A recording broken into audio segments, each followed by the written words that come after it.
Syederalun aksi heroik prajurit TNI dari Yonif TP853 Baware Jebor menjadi sorotan setelah berhasil menyelamatkan seorang warga yang terbawa arus banjir di wilayah Aceh Timur.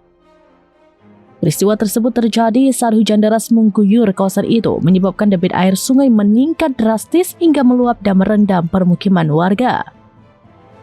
Arus air yang deras membuat seorang warga terjebak dan terseret banjir. Dengan sigap, prajurit TNI yang berada di lokasi langsung melakukan upaya penyelamatan.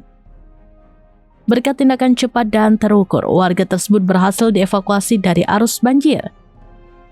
Setelah berhasil diselamatkan, korban segera mendapatkan pertolongan dan dipastikan dalam kondisi selamat.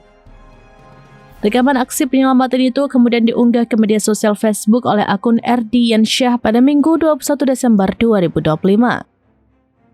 Video tersebut mendapat perhatian luas dari warganet yang mengapresiasi keberanian dan kepedulian prajurit TNI dalam membantu masyarakat.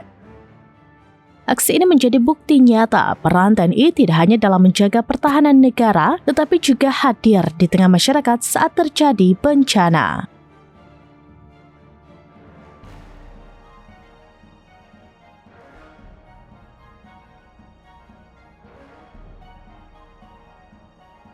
Download Tribun X sekarang, menghadirkan lokal menjadi Indonesia.